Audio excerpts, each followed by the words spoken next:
I speak what comes from my mind through experience. That's why it's so fucking golden. So you're just going to have to pay attention.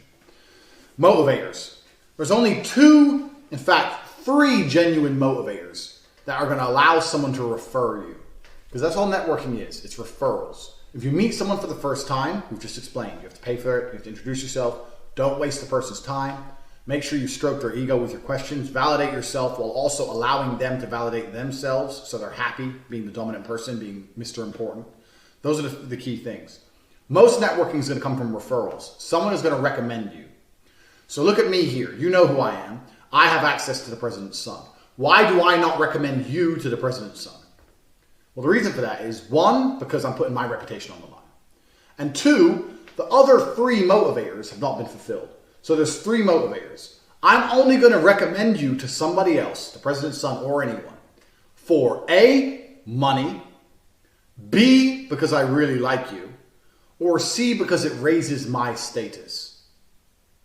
So these are the only three motivators that are going to take someone and make them put conscious effort into taking one of their relationships and sharing it with you. So we'll talk about the first one, money. It's very easy to go through the world and think, oh, I've got the people and I promise them they'll make lots of money and everyone's going to network with me because I've got this great business, da da da da. It's all bullshit because one, your great business is not nearly as great as you think it is. Two, telling people about your great business, most people don't give a shit and most people aren't going to believe in you.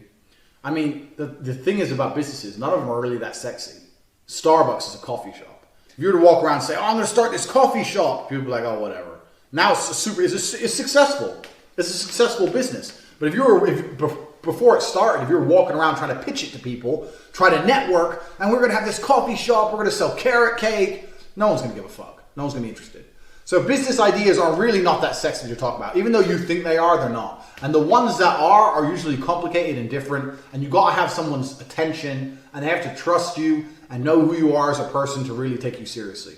So money is quite a difficult one, because if you think you're just going to go and email me now and say, Tate, I have an idea. And if you introduce me to the president and he buys it and I'll give you 25%, I'm not going to recommend you. So money is actually one of the things that probably becomes later on. People have to trust you first. They have to know you first. They have to like you first. And then you can add in a monetary motivation. If I've done business with you for 4 or 5 years and I know you very well and I know you're competent, I know you don't make mistakes, you don't fuck up, I know I can trust you, I know that if I recommend you, you're not going to embarrass me. And then you say, look, do you know any people who could achieve X, Y, and Z? Because that would allow me to make X amount of money and you're going to get a percent of it. Then you can motivate me with money. So that's the monetary motivation. Next is because I really like you.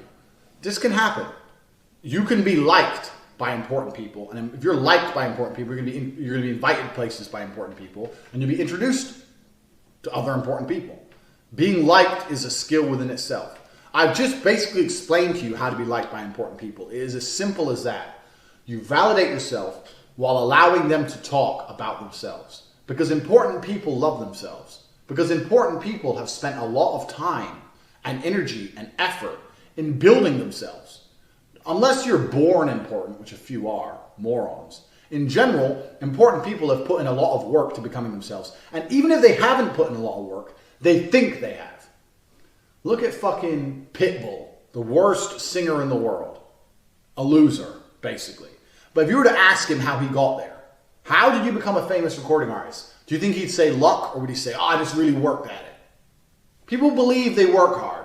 Everyone likes to believe that their success is down to work and nothing to do with luck. So everyone who's important believes they're a hard worker. So with this in mind, they're egotistical. So you have to stroke that ego because they've spent a long time building themselves up. But you have to do it in a way that you don't embarrass yourself. This is nuance. I can't teach you this. This is something that's going to take some skill. Get the body language course. It's going to help. It's going to certainly help you. But secondly, it's going to take some skill. I gave you one example earlier. Validate yourself while also asking them questions. Make sure you look like you're paying attention. Try and be a little bit witty, a little bit funny. And just validate yourself and use your own personality. I can't give you my personality. But when I met important people, the conversations were always free-flowing. They always went well. I always validated myself while allowing them to talk and allowing them to basically stroke their own ego because they love themselves. And there's nothing wrong with them loving themselves. There's nothing wrong with it at all. 2 examples. We'll use me as an example. I'm not even that important. Anyway, if you were to email me and say, Tate, teach me how to punch, I'll give you, and then I'm going to fight and I'll give you 1%. I'm trying to motivate me with money. It's bullshit. If you were to message me and say, Tate, I've watched your videos and I genuinely believe you're the best striker there's ever been. But then you have to validate yourself. You have to say, I've been training for 10 or 12 years and I really enjoy it, but there's some things you do that I can't quite do. I was wondering if I could ask you a few questions. That, 1, validates you, 2, strokes my ego, and you're far more likely to get a reply than if you just emailed me, teach me how to punch, or teach me how to punch for money. Because it's making me like you. This is an important thing. And thirdly is status.